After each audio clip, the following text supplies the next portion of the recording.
This might get weird. Are we rolling? We're rolling. Well, then cheers, Grace Helbig. Cheers, Mamrie Hart. Another week separated by seas and time zones and just global different summers. chaos. I know. Yeah, it is. I will say, like, one day here feels like so much. Like, I feel like I haven't talked to you in a month since last we talked. There's just nonstop energy here. I can't even imagine because I, like we've talked about at length, am having boring girl summer. I love it. And so, I mean, so I look at your stories and things and I'm tired for you. You know what I mean? And I'm sure you felt the same thing when I was on book tour and like it's very different vibes. You're on a marathon. I did like a 5K. Like I am so like I look at your stories and think about what I want to eat after the show. Yeah. And I'm not doing the show. And I'm like, oh man, the way I'd have a red wine and some like Thai food waiting for me. 100%. It is a treat reward system. But like yesterday was my day off and I did a bunch of stuff. And I'll talk about that. But today I'm back in tonight. I have not left this apartment. I have been here all day because on my day off, it was incredibly busy. And I woke up this morning. I was like, I'm freaking tired from my day off. Yeah. Here's what I'll say, though. I'm proud of you because I thought that you wouldn't leave your apartment outside of shows the entire time. Yeah. So I see you out adventuring and I'm like, who the fuck is Scottish Grace? I know. Because it's really easy to have fun here. That is the dangerous part of it, is that I feel like I'm working to keep myself hermited in the moments that I have in between things. But it is real easy to go out, have a fun time and see things and stumble into people and to stumble into places. And I really wish you would do a show here next year so I could just come along. You do. But literally, I'm tired watching you. With the show, so it's crazy. I caught up with my friend Veronica a couple weeks ago, who you know, our friend, who just popped out a baby. Incredible. Where'd she meet the baby daddy? Fringe? Yeah. Amazing. He's a clown. They're both clowns. Got a lot of clowns in my life. It's kind of crazy. That baby is gonna end up being like a doctor or something. I know, absolutely. No, well, he's actually not an accountant, like a broker, but clowns on the side. Amazing. So best of both worlds to have a baby with. You know what I mean? Money and funny. Yeah. But she was like, "Oh, I'd go see shows at 3 a.m. Yeah. No, I'm not doing that. I do feel like I am being wildly antisocial, all things considered. Like I have been not going to like drink things and like networky type of things. Like one, it's just like I have to prioritize health. Like that's it. Like I can't, if I get sick, then it's like the whole thing like falls apart because I don't have another person that's doing the show with me. Like I don't have like a Mamrie to pull in the weight if I don't feel well. So I've been like prioritizing that, but still able to have a really fun time and feel like I'm busy. I mean, we truly are like living here. Elliot got a library card. Did I tell you that? He did. Yeah. I feel like when I picture Elliot there, I just picture it like if you weren't with him, you know, and he's like Elliot's big day. Yeah. I just picture him like popping into a pub, having a beer. That's where he's at then right now. Going and finding like a scholarly old man to talk to, then going in the finest library that's 300 years old to get ancient texts. That's basically what he's doing. He has about philosophy. There's a pub that's nearby. Okay, cardigans. I see cardigans. I know it's summer. Yeah. There's a pub nearby that he's a regular at now. He made some friends at that he keeps talking about, that there's this Wolford Brimley type guy, I guess, that comes in every day that he's slowly befriending. And so he's part of the scene out in Edinburgh. I'm like his hermited wife that does a show once a night. But it's been But that's both of our summers because every day I wake up and I'm like, Chip, where are you? You know what I mean? Like I woke up this morning. I'm like, how's it going? He's in Kyrgyzstan. I don't know. Not Kazakhstan, Kyrgyzstan. There's a G in there. And he's he got a flat tire night before last. And he went to the shop because they were out in the desert because they could see the Milky Way and there was supposed to be a meteor shower. Cool. So they were out there. So they found a guy to get them a spare, but the guy was like, you should not go back out without a backup because the road is so bad. So they slept in this man's living room. I saw that. He sent me a picture. I was like, this looks like you are like in 5th grade going to a slumber party at your friend's house who's like, you're like from a different culture and you're like, wow, okay, this is an interesting situation. Then yesterday, so I wake up this morning and he's like, the roads were so bumpy. I'm like sick. I'm nauseous. He goes, but we just went to dinner with some locals and a Russian guy wanted to buy us some shots and I didn't want to be rude. So I took it, but I threw up. But there's more food coming. So hopefully I can keep down. I'm like, what is your life? He is that every single day I wake up and I'm like, okay, what's going on now, bud? Yeah, he's doing whatever the like backpacker version of Eat, Pray, Loving is for himself this summer. Which me and you, we're more like eat kind of nice, nap, love a little bit. Yes. You know, we don't need that full experience. But I like that Elliot has assimilated into an old Scottish man, which I feel like is deep in his DNA. Yeah. I mean, it's where he's kind of going with this PhD lane that he's traversing. Yeah. So it does feel like he's very adaptable to all the environments that I think I've put him through in our relationship in total. And cities and Scotland, a Scottish city, it suits him really well right now. So it's because the fear is like, you're coming here for a month. Are we going to be on top of each other in such a way that's going to feel claustrophobic? And no, not at all. The boy is out in the city making friends, doing his thing. And it allows me to do mine. Yeah, it's been really great. So yesterday, I'll get into this. Oh my God. I have been, chomping at the bit. Okay. And that is a pun because you fed some stuff. Well, first of all, the experiences I had yesterday are born from this podcast, which has been a through line for everything that's been happening out here. It's like I have just been overwhelmed with feelings of gratitude, as you could imagine, and excitement, and just the meeting like people and the community that has created itself as a byproduct of us doing this is like insane. People are cool and out in the world and all in various diverse areas of the world. And it's just like remarkable to see people just come together in this community in such a cool way. And like that we get these really insane opportunities because of this. So this is all shout out to Holly, who listens to our podcast and works at the zoo.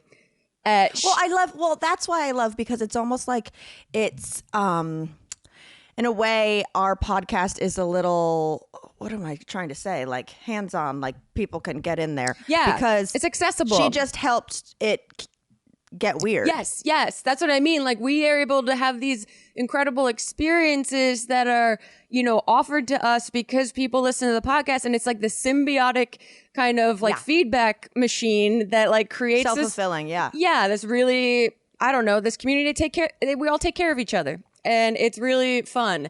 And so did you cry on some animals?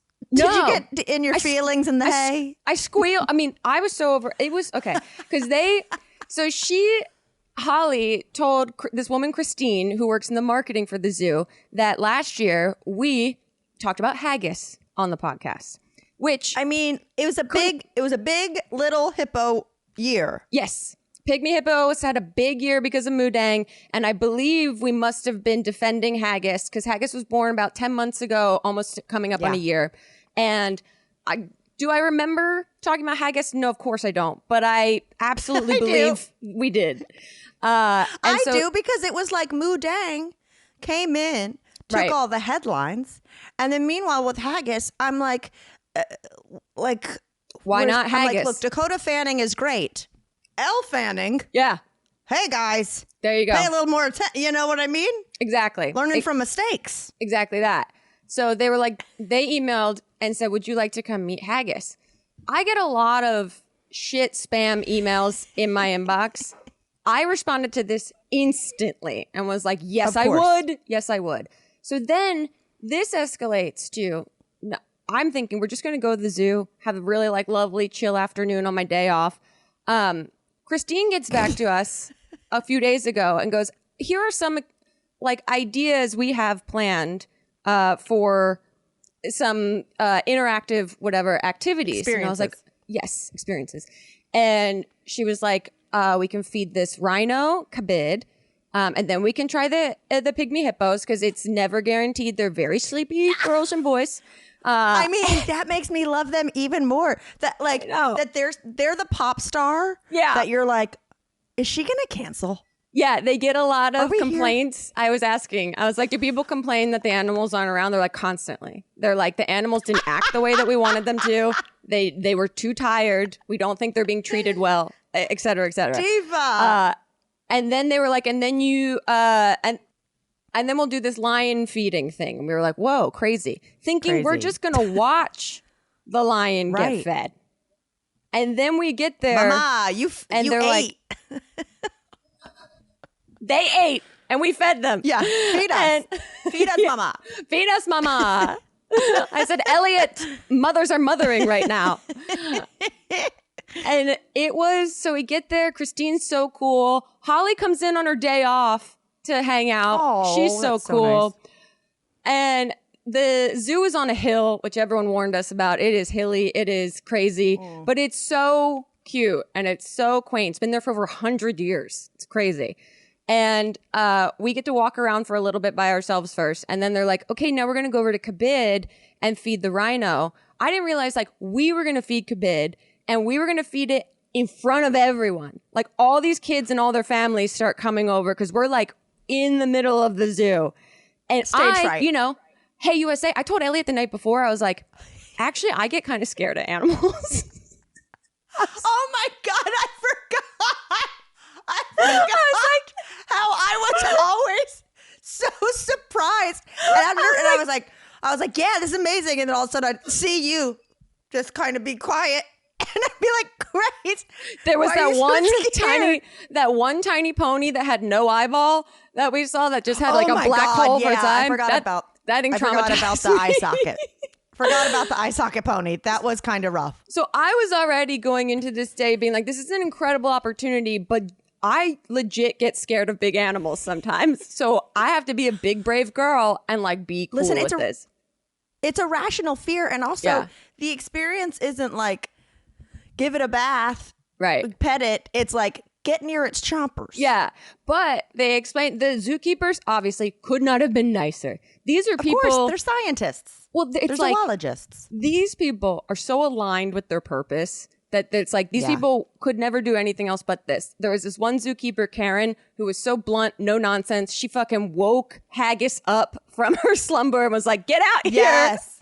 Karen has worked at the zoo since she was in high school. She's probably in her late 50s, early 60s now. It was incredible. So we got to feed Kabid, who was so sweet.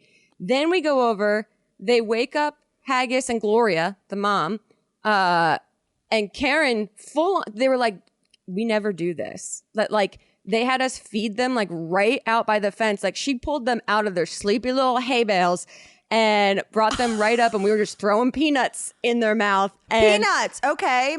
Peanuts in Haggis their mouth. is a peanut girl. Peanuts, lettuce, carrots, a little bit of whatever she would take. Kids, it was so, because they're like giving it to Elliot and I, but there's all these kids that are like trying to like see these animals. And I had to at one point like pull Elliot to the side and be like, let the kids go up now. Because oh my God. He studied zoology in his undergrad. Yeah. So he's living his best life in this moment. Amazing. Then we go over and they give us a bucket of raw meat and they teach us how to feed the lion, Jay. I was like, this is insane that they just like will come up. Trusted you. Yeah. I was like, should we not have like a class that we need to take to cover all the safety precautions of this? But it ended up being really cool. I was shocked that I was really enjoying it. I was a little scared at first. And then I was like, oh no, I trust all these people. They know what they're doing. These animals are really well taken care of. This is a really amazing experience. I just felt like, when we were feeding the rhino and it's like all of a sudden all these people start gathering and then I start getting like. That rhino was crazy looking. Yeah. It's, Kabid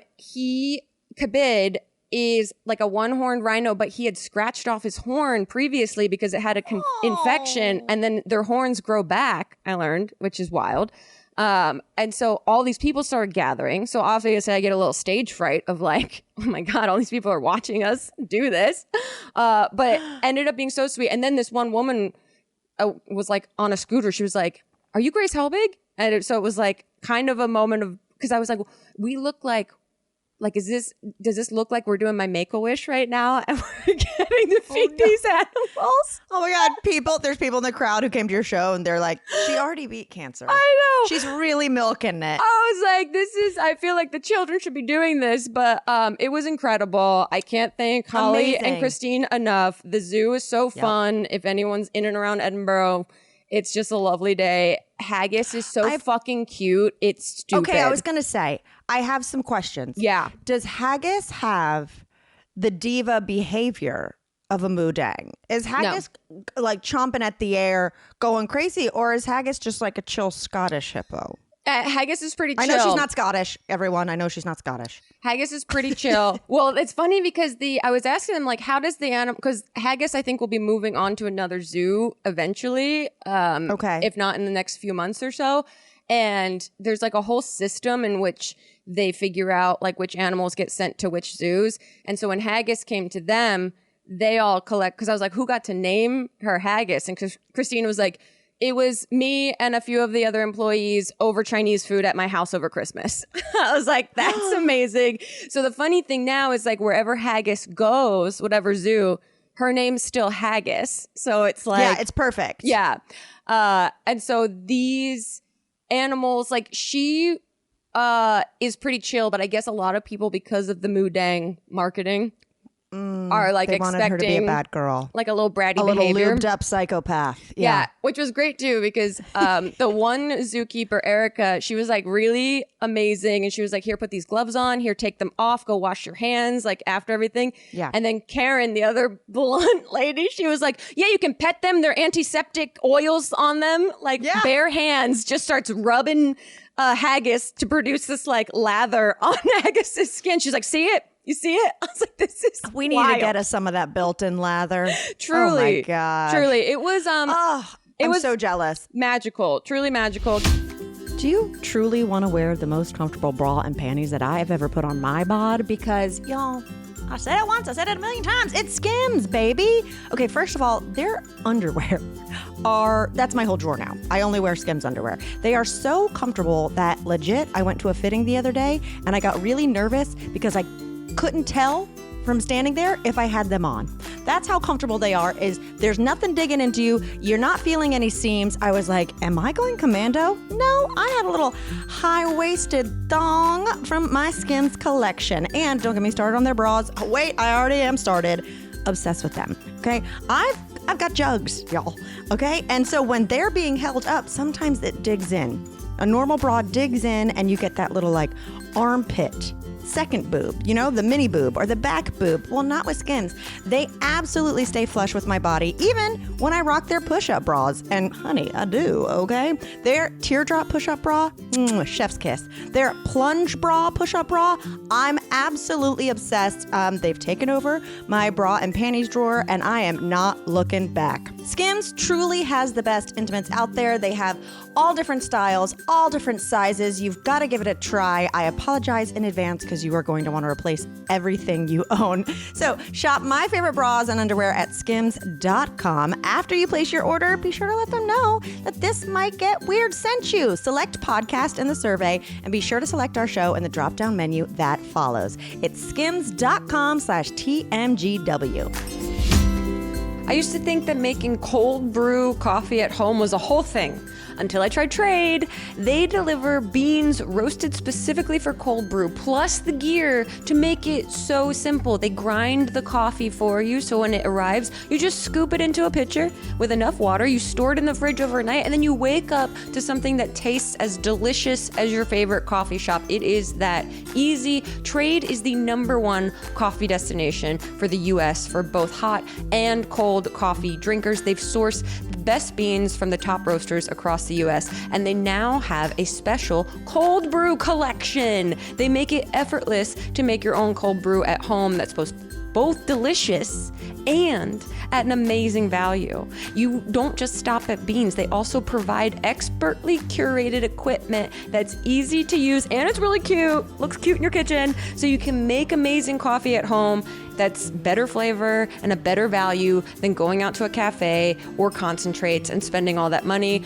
I love my morning coffee ritual, and now I can make cold brew so easily. Literally, they have all the things for you. You just put it all together. You put it in your fridge, and then you wake up and it's like you have spent $10 at a fancy barista shop. Plus, they also have sent me Wizard Cat, this amazing espresso coffee. I've been big into espresso lately, and they have sourced just like the most delicious flavors. Plus, they've teamed up with 15 roasters to create a special cold brew bean collection that ensures that your cold brew at home tastes exactly how it should, smooth and delicious. So for a limited time, Trade is giving 50% off a month of cold brew. That's around 60 cups of cold brew for 50% off, 50% off when you go to drinktrade.com/TMGW. That's drinktrade.com/TMGW to get 50% off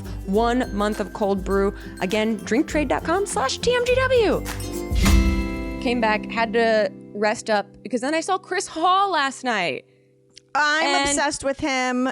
Let me give a little context. I'm sure everyone watching, listening to this knows Chris Hall. Yeah. But if you don't, you do, because Chris kind of blew up, does stand up, does amazing things, but kind of blew up with his sister doing backup dances on TikTok. So pretending to be Shania Twain's backup dancer, pretending to be Britney Spears' backup dancer with like choreography, and they look at each other and they're just so cute together. And then Chris and his sister came to our show, one of our shows in London. And that's where I learned that's his sister. I figured they were just besties. I was like, oh wow, you guys have an actual perfect bond. It's great. And they're both gay, which is I love it. Hilarious. He's like a full trained dancer, like went to dance school, everything. Oh. So he's workshopping like a show right now. And he is like testing bits, testing material. And last night was his first one. And I've never seen him in long form content. I've only seen, these short clips. He's so fucking funny to watch. And he does all this like audience interaction. Everything's like very improvising off the cuff, and I was just like, this guy is like full charisma. I can't recommend him enough if you get a chance out here to go see a show. Well, hopefully fantastic. he tours with whatever show he kind of like works out. Yeah, it's his fourth Fringe, and so he's like workshopping. Whoa! I know. Can you imagine growing up and going to this festival? And this is like his third, I think, stand-up hour that he's kind of putting together, that he's hoping by next year's Fringe will be fully polished. So this year he's like workshopping it. And I'm like, what balls? I'm like coming here, I'm like, here's my final project. He's coming here being like, okay, here's my notebook and here's my ideas, and is like a completely entertaining show start to finish. Also, like just knowing it's like being such a pro to be like, oh no, and then it'll be done. I mean, even when I did like my one person show tour with the book, like I was writing it that morning. Yeah. You know what I mean? Like, which is why it went for almost 2 hours, because I had never done it before out loud by myself. You know what I mean? But like, I'm a big proponent of like, it's fine enough. It's fine enough. Yeah. And so it's kind of inspiring. Like, I know you were this way too. And with Chris to be like, oh, being a professional about it. Yeah. Wow. What's that like? Yeah, it's pretty remarkable. I was really blown away, and just like, I'm going to record their podcast, he and his sister's podcast, next week. And so very excited for that. But yeah, it's been a magical week here at the Fringe. Wow. You know what it hasn't been? Huh. I learned a new word. Okay. I learned a new word and I'm obsessed with it. And I learned a new word by watching an interview with Jennifer Tilly. And I've realized I just want her vocabulary. Yeah. I listened to an interview talking about when she went shopping one time. And she goes, and the woman who worked at the store was so insouciant. And I was like, do you know the word insouciant? Never heard of it. I've never heard it in my life. And I'm like, I'm almost 42 years old. How are there just words I don't know? Right. It sounds like a Dr. Seuss phrase. Exactly. I was like, didn't it mean wacky? It means showing a casual lack of concern, indifferent, nonchalant. Oh. So it'll be like, oh, she was very insouciant about it. Okay. And I said, what? And it made me be like, I remember for a while there, Chelsea Handler was posting like, here's a word, here's what it means. Oh. Like she was like to her audience being like, hey guys, let's get a bigger vocabulary. Yeah. You know? And I was kind of like, maybe I actually should get better descriptors considering I talk for a living and write for a living. There we go. Both lots of words. I should mix it up. Maybe do a little word of the day calendar. You know what I mean? Because I've used insouciant 4 times to Beans and Larry. Insouciant. yeah. I haven't tried it on. I haven't tried it on for the outside world, but I definitely, make Larry his food, and all he wants is Beans' stinky food. So I go, Larry, why are you so insouciant about your food? Boom. I'm auditioning it. I love it. Speaking of auditions. Oh my God. Yeah. Tell me about this. Okay. You were doing your Hollywood thing. Listen. Okay. I previewed this last week, talked about at length that my Bronco is going to be on a TV show. I also have no idea how much I'm supposed to say. Yeah. So, but I'm just doing it. Okay. But anyway. Okay. So all press is good press. Yeah, that's what I'm saying. My Bronco, my friend Becca, is the showrunner of a show called 5 Star Weekend, which this isn't a secret. It's all announced online. Is a Peacock show. It's based on a novel. It's like Jen Garner, Regina Hall, Chloe Sevigny, Gemma Chan. Cool. Like the cast is casting. You know what I mean? Yeah. And Becca is my like old school friend. Know her from college. Friends with her in New York. Friends with her here. We've written screenplays together. Like she's old school. We grew up 30 minutes away from each other. Yeah. You know what I mean? We had the same mall. Fun. If that says anything. Yes, it does. Yes, it does. For you kids who were born in the 80s or early 90s, malls are important. What it's like to share a mall with someone. Yeah, with Claire's. Like, what was your route? Yeah, with Claire's going out of business now. They're a thing of the past. I know. So anyway, she, Batty, long time coming, is running this show. She wrote it. Mm-hmm. And so she came over for dinner about a month or 2 ago, and was like, we need a Bronco for the show. And our transportation guy is having a hard time finding him because they need to shoot in LA and Nantucket. And a lot of people were like, you can't take it across the country. I'm like, take it. I forget to crank it. You know what I mean? Yeah. Like that thing is collecting dust. So anyway, long story short, and I think I told the story here. I brought it into the studio, like producers going around it, like the DP with the lens, like whatever. And then they were like, we can't actually use it because it's just a little too small to get all the characters in there. However, the love interest will drive it. Cool. Great. Yeah. So they're still taking it to Nantucket. Our girl is having a whole summer. Our girl is, every influencer right now who's doing the Hamptons and Nantucket and Martha's Vineyard and the Bronco. Amazing. So very cool. I was like, good job. And then I said to Becca, I was like, well, I guess I'll Photoshop a deadline casting announcement for the Bronco. Amazing. I was like, because at least one of us is getting work. And she just, she's got 2 kids under 5 years old, and she's show running and being like a mom who bakes things. I can't even imagine. I'm so tired thinking about it. And she was like, wait, no, you should come do something on the show. And I was like, I'm kidding. I don't act anymore. Like, it's fine. She was like, no, it'd be fun. Like, let's give you like a tiny thing. And I was like, oh, sure, whatever. Nice. Like, not necessary. And then I get an email from my agent and just for writing. I'm not repped as an actress. And they were like, hey, Peacock is asking for your reel. Oh, right. You said this. Yeah. That you went through and found your Vimeo and it had like Camp Dakota and then Hey USA clips on it. I couldn't remember if I said it on here or said it to like my friend at dinner. Yeah, where I was like me eating s'mores with no makeup on, like cutting my own hair. I was like, okay, great. But anyway, so they gave me a little 4-line part. Amazing. And it was last Wednesday. And it was at Redondo Beach. So a good hour away, because it's supposed to be, the show takes place in Nantucket. So they have to be near water and fake it till you make it kind of thing. But I was like, okay, so I knew I had to wake up at like 4:30 in the morning. Yeah. Because my call time was 6 a.m. And I was like, forgot about this part of the job. You know what I mean? Yeah, and of course, yeah, I that have part anxiety. sucks. I have anxiety that I'm going to oversleep and like be late to the gig that I totally got from Nepotiz. You know what I mean? Absolutely from the Nepotiz. No, it's networking. No. I mean, like, I've not gotten parts that I auditioned for that were smaller, you know? Yeah. And so anyway, it was just like kind of exhilarating to go there and be like, oh, right, a big ass set. Oh, right.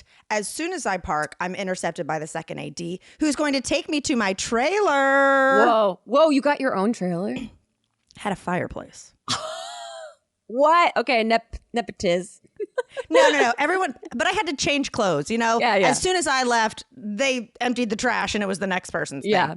So take you to the trailer and is immediately like, now let's get you to hair and makeup. Go into hair and makeup, doing the full hair and makeup. The other castmates are coming in and they're like young and cool. Yeah. Like my scene was with like, you know, the early 20s characters. Amazing. So I'm like, how old do they think I am? Yeah. How old do they think I am? Because they're cool. Like the guy comes in, you know, like finish a cig and it's like, oh no, I was talking to the young actress girl. He's like, oh no, I was up in San Francisco. I went to like 3 Grateful Dead shows with blah, blah, blah. And she's like, oh, why don't you invite me? Let's go to Universal next week. I'm just like, like, I'm just like I'm at like young Hollywood party. Yeah. And feeling like I'm chaperoning. Yep, of course. But I just forgot, like, you're sitting there, you're getting it ready. Someone pops in. They're like, what do you want for breakfast? I'm like, I'll take a breakfast burrito. They're like, perfect. What do you want in it? Like, I just forgot what it's like to be on a set. Yeah. It's a whole world.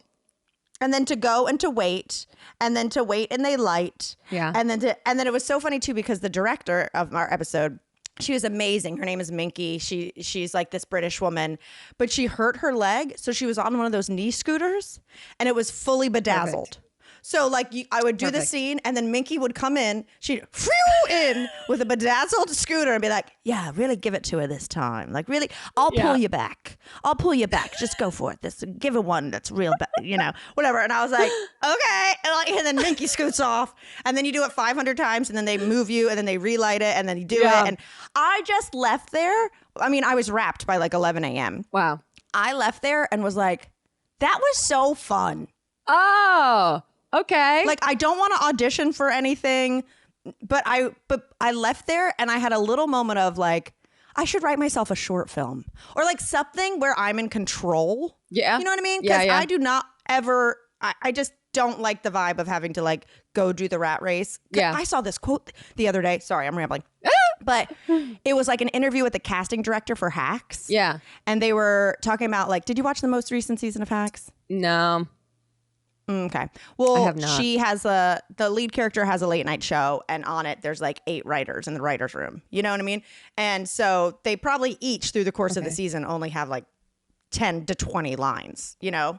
But she has 8 writers. The casting director said 34,000 submissions. How do they possibly for those 8 parts go through all of that? Exactly. So I'm like, fuck sending in a tape. Yeah. I don't even know if someone, I mean, I'm sure casting directors, I'm not trying to like discredit them, go through them and whatnot. But I was just like, you know what? No thanks. But it was fun to be like back in an acting vibe and like have someone direct me. Yeah. Even though it was like the tiniest, like, no, like if you blink, you miss me. But I was like, yeah. This is fun. But it's fun to be in a creative environment. Yeah, totally. Yeah. Like where you're like, oh, everyone is doing like a creative job. We're all working together to put this like piece of art together. Okay, cool. Right. It was interesting. And then also the second I got there, I felt good too because someone walks up and I'm like, oh my God. And it was one of my food stylists from my cookbook. Oh, amazing. Working on food styling the show. So that's fun. It was it was a very fun full circle moment to see like my friend who I've known as like a broke playwright in New York, then literally being the person in charge of like 200 people. Wow. I mean, that's so cool. That's really so cool. It was very cool. Also, I was not insouciant about it. You were not I was insouciant. Very into it. You were very souciant about it. Also, very soucious. Those little deer ears line up with your head. I know. And it is adorable. I gotta say. I feel like a gamer girl. Yeah, who's like goes and competes and like that's this on her like Beats by Dre or whatnot. But I line up this angle when I take meetings, like general meetings. Yeah. That if me and one other person get on too early, or like we're waiting for someone and the awkward small talk where you don't want to say too much, I'm just like, and if you're wondering about this mural, and then I like to, so this is literally a talking point. Get out of jail free small talk card. Amazing. So, oh my God. Do you need any TV recommendations? I always do. I've been using my Express VPN out here. We love it. To sponsor. To watch friend of the show. Housewives because I can't watch Peacock here on my regular server. So I've been going on there and watching Real Housewives of Miami and OC. But I'm always open to recommendations. It's a show on Netflix. I crushed it in like 2 days. Called Better Late Than Single. Okay. It is a Korean show. Yeah. So it's all dubbed. Okay. And the idea is it's like, I don't know, 6 guys, 6 girls who come to this like campus. You know, it'd be like if Love Island had no budget. Like, you know, they get in the pool exactly one time and they're in like full sleeves, you know, so it's like a little modern compound, but they all come as people in their mid to late 20s who've never had a relationship. Interesting. Who are very awkward. Okay. And to see what happens. And like, it's very interesting. And like the drama happens. Also, it's like, if you've never had a boyfriend and now you like a guy, but another girl likes him and everyone is very like, everyone is very kind to each other. Yeah. It's just polite. More like awkward. Like you're screaming at the TV, like, well, go tell her. Yeah. You know what I mean? But it's very sweet. I mean, some of the girls are definitely more outgoing than the guys, but like a lot of the girls, you don't think about it. She's like, I went to an all-girls school and then I went to an all-girls college and now I work in a field where I don't I've never interacted with boys. Yeah. Well, how would you know what to do? Yeah. And now they're doing it on camera. Oh my God. It's pretty great. I mean, there's definitely like a couple of the people you're like, yeah, I think we're forgetting to mention this person's on the spectrum. Yeah. Yeah. Because like they're like scared, you know what I mean? But girl, it's like such a nice chill. And they have like these 4 coaches that you see in episode 1, like coach them would be like, oh, we'll get your hair cut. Like, this is how you should practice. It's only in the first episode. Okay. But then we watch them. Oh, fun. Okay. You know, so you see them being like, oh my God, what is he doing? What are you doing? And so you feel the same way. It's a very nice, like kind of relaxing watch. It's very sweet. It pulls at the heartstrings. Okay. And I'm ready. And now, of course, I've like deep dived all of their social media. Yeah. Okay. And so Better Late Than Single. You know, no spoilers. Okay. No spoilers. Okay. I'm eager to watch it.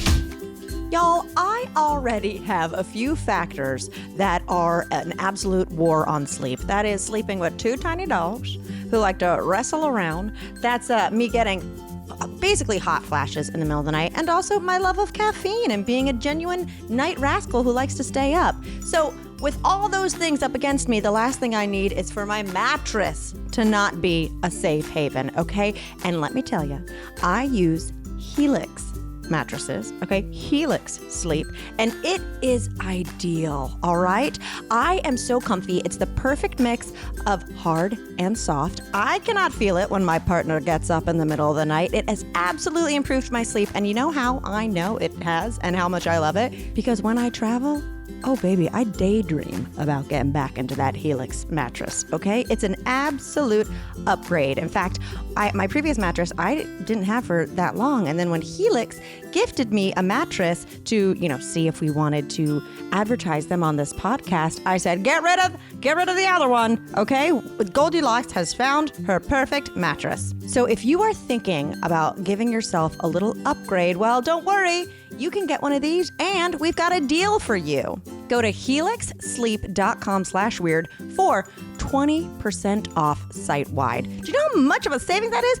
20% off. That's helixsleep.com/weird for 20% off site-wide. Make sure you say that This Might Get Weird sent you after checkout, so, they know we're sending our people to the right place. helixsleep.com/weird for 20% off site-wide. Hey, let's talk about comfortable bras for small boobs. Yeah, from my small boobs to yours, you will thank me. We're talking about Honey Love. Honey Love is an independent, female-founded brand. All Honey Love products are intelligently designed by women who actually wear them, including the founder, Betsy, who is highly involved in the development of each product. Now, Honey Love does shapewear, they do bras, they do comfortable underclothing garments, you could say. And as a small boob girl, sometimes it's hard to find comfortable bras that you don't have to constantly pull down or don't feel like they're digging into your rib cage. So Honey Love recently launched their new Cloud Embrace bra, which is sold out in days. It's a modern wireless t-shirt bra with sturdy, lightly padded foam cups that feel like a cloud against your skin. It's a wireless bra for people who love underwire, and the style is about to sell out again, so don't wait to try it. Their bras are supportive and wire-free, which is my favorite way to go, thanks to bonding technology that lifts without the underwire. You deserve a bra that's lightweight and comfortable without sacrificing support. And their shapewear is designed to move with you, so say goodbye to pesky shapewear that rolls down as soon as you hit the dance floor. I have their silhouette bra and their superpower brief, which I love. I just love feeling kind of there's, you know how dogs wear anxiety clothes? Their superpower brief just makes me feel so supported under my clothes, and I don't know the science behind it, but perhaps lowers my anxiety a little bit. Their shapewear is just easy to get on and take off, and it's made with a convenient opening in the panty area, so super easy for bathroom trips. No costume changes required. Their products feature lingerie-inspired design details, so you can show off the high-quality fabrics and feel like you're wearing a dream against your skin. So treat yourself to the most advanced bras and shapewear on the market. Save 20% off Honey Love at honeylove.com/TMGW. Use our exclusive link to get 20% off. Again, honeylove.com/TMGW to find your perfect fit. And after you purchase, they will ask you, where did you hear about them? Please support our show. Tell them that we sent you. Experience the new standard in bras and shapewear with Honey Love. We haven't been watching a ton of TV out here. We've been watching more YouTube, but on the same... And you've been going to actual live performances, which is way better than anything. And I will say on that note, Swamp-lesque, the Shrek drag burlesque show, I cannot recommend enough. I don't know if they are continuing to do shows out here. They're an Australian theater company. Obviously, super queer friendly. They do a whole spiel at the end about like protecting queer arts, and it's like really beautiful, even at the end of this absolutely absurd show. But it's like, I don't even want to spoil it. It was, I don't know what I thought it was going to be, but it was so high camp, high crazy, like literally a woman dressed as Lord Farquaad comes out on her knees and then does a full strip tease to pasties, and then at some point has a strap-on full of water that she's shooting into the audience. And I was dying. It was incredible.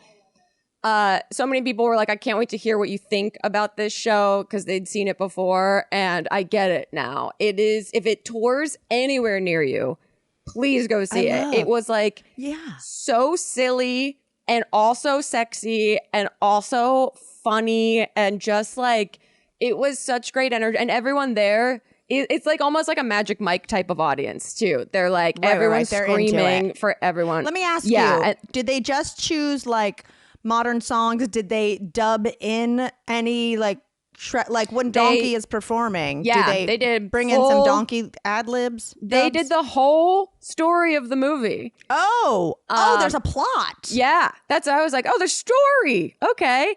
There's the full story where they're like dubbing full scenes from the movie. Then it'll break into a song, like a Drag Race performance song. One of the Drag Races, Down Under season 3 Isis winner, plays the dragon in it. And okay. Because people were screaming for her. I was like, oh, she must be a famous drag queen. And I looked it up. Also, and I was it's fun to be a drag queen and then be the dragon. Yes. And it was so, everyone was such a great performer. The guy that played Shrek was so amazing. And I think he like produces the show too. He gave a little speech at the end that was all like very empowering about protecting queer art. And it was just like very beautiful. So I cannot recommend the show enough. It's like that perfect mix of so fucking silly and like objectively sexy at the same time, of like women just like in full pasties but dressed as like Pinocchio doing like a dumb dance. Here's my question. Have you seen much burlesque? I've seen some, but not like... yeah, you don't seem like a person who would seek that out. I mean, I've been to Jumbo's Clown Room and... Right, I know, like, which, by the way, who was I with the other day? They were going to Jumbo's, and I was like, I haven't heard about Jumbo's in forever. They were like, I'm obsessed with Jumbo's. And I'm like, I haven't been to Jumbo's since like 2013 or something. Yeah, exactly. I got to take Chip to Jumbo's. For y'all listening, Jumbo's is like an iconic dive bar, like in a strip mall in LA that it's like a strip club, but they don't get naked. But the performances are very like high energy and they're like great. Funny. A lot of them are funny, and it's like very cool, camp. Hot girls. Yeah. But you don't see nipple or anything. Yeah. And the first time we went into one, we saw Greg from Dharma and Greg. I'll never forget that. I know. And he was talking to the dancers like he was a regular. And I was like, this regular. This guy's been here before. Okay. Cool. Well, here's what I'll say is I feel like burlesque. I love burlesque. Yeah. Because it's sexy and funny. Yes. Usually. And it had a really big moment in the early 2000s. And I feel like it was one of those things, like my mustache tattoo. Yeah. That like people liked to then shit on because it was like a hipster thing and it got popular, and it kind of got like lumped into that category of like, oh, that's so like mid 2000s hipster bullshit. But I love it. Yeah. And I feel like some, especially burlesque, where you see it and you're like, this is really skilled dancing and really strong bodies. Yeah. And impressive. Yeah, that's like, even at one point, we were laughing about it the next day because he's such a great sport about it too. And he had a really great time. He's like, yeah, I saw a woman shake one boob with a tassel and the other one didn't shake at all. And I was like, yeah, they were very good. One time I took Chip to Yacht Rock burlesque. Yeah. So it was a perfect synergy of, I was like, oh, we're going to see hot people take their clothes off to Michael McDonald. Let's fucking go. Oh, well, I'm glad you had fun. It sounds amazing. Yeah, and it was also like, go ahead. Isn't Shrek Scottish? Yeah.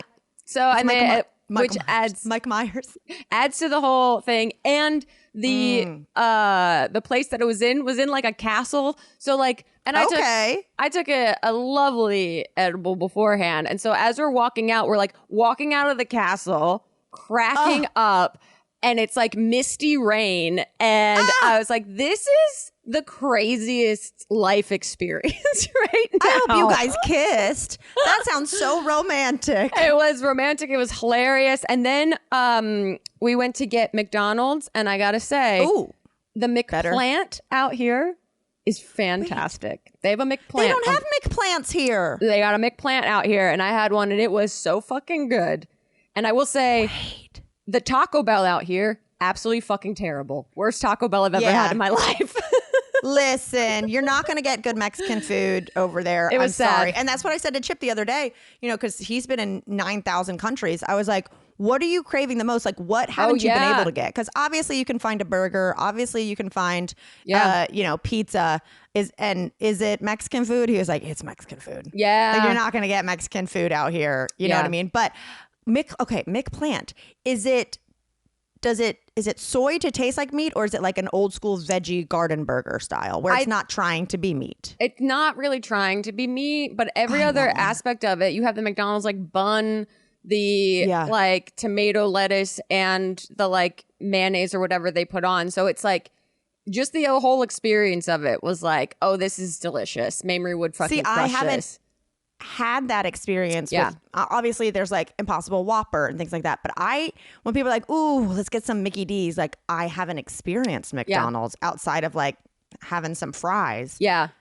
Since I was, 7 years old or something, because they never goddamn got the veggie burger. Yeah, I know. Well, they have it out here and it's great. And I will probably get it again before we leave. I'm getting hungry. Should we answer a question? Oh my God, a butterfly just flew in my room and then flew out. Oh, geez. I think that's a good sign. I think butterfly in the sky. Do we have time? I think we have time to answer one. Let's do one. Let's do one. Yeah. And I have so many granny rants that I have not brought up that I feel like we could do a full granny rant episode. Oh, by shit. The way. Okay, great. Good to know. Maybe dressed as grannies. I don't know. I just wanted to throw it out there. Okay. Maybe when I get back, that'd be really fun. We don't have to talk like grannies, but we have to. Okay. We'll take this offline. We'll take it offline. Hi Grace, hi Mamrie. This is Karen from the Netherlands. Big fan, been a big fan for years. I have a question for you. I need some advice. I have this group of people that I studied with over 20 years ago. Yes, I'm old, let's face it. But I've kind of lost touch with all of them. And now they're organizing a dinner to celebrate that we studied together 20 years ago.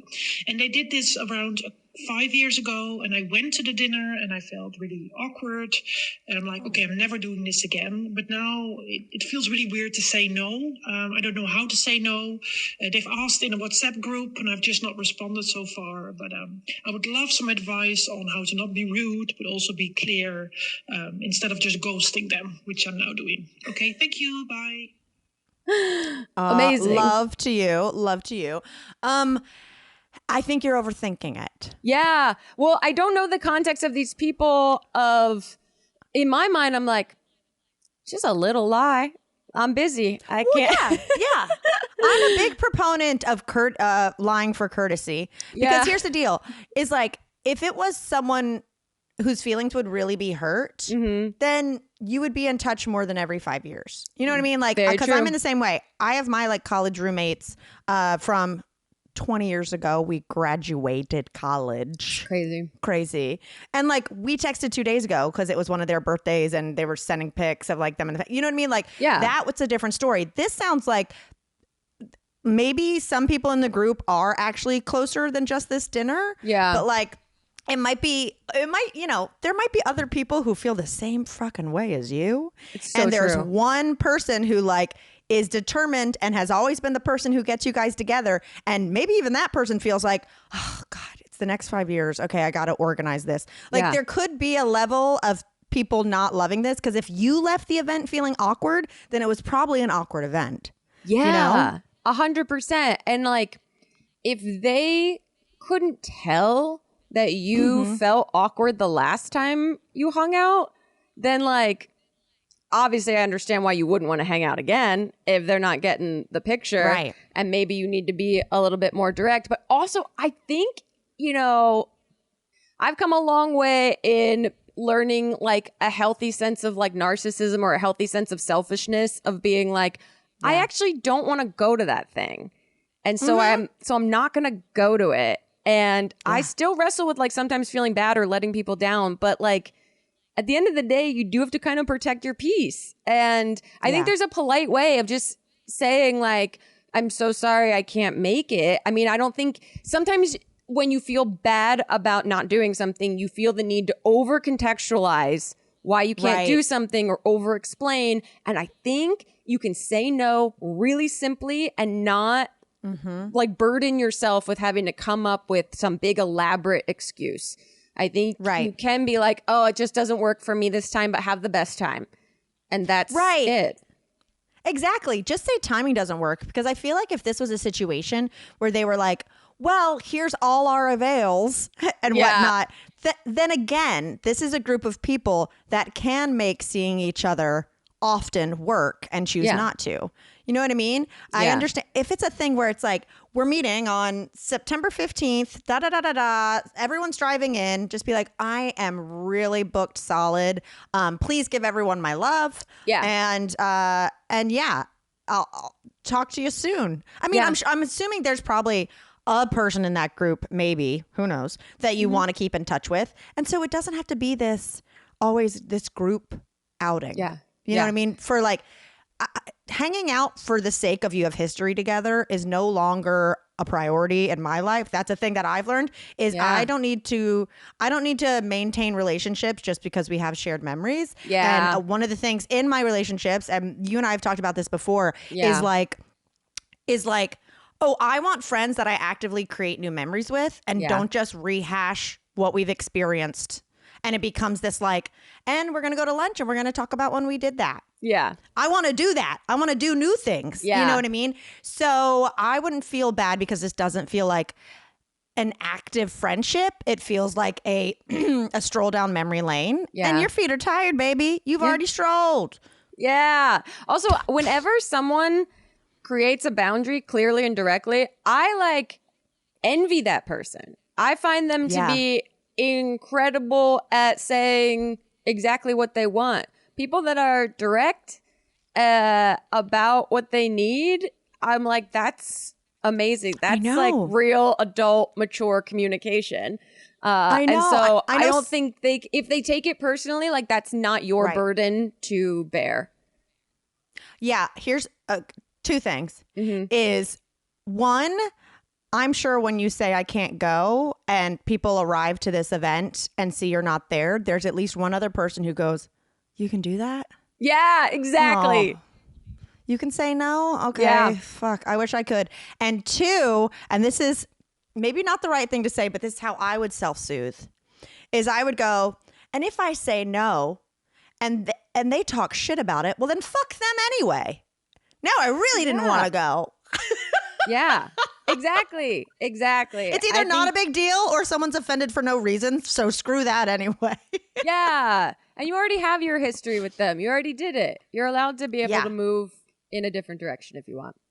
Exactly. Oh my God, and great accent. You know, I know. Suckers for accents. You've been in Scotland, hearing cute accents the whole time. Have you gotten better at understanding what people are saying?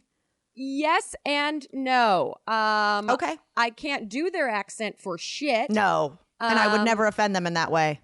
I tried in a video and thankfully I think people aren't offended trying. But listen, it's like match snatch game.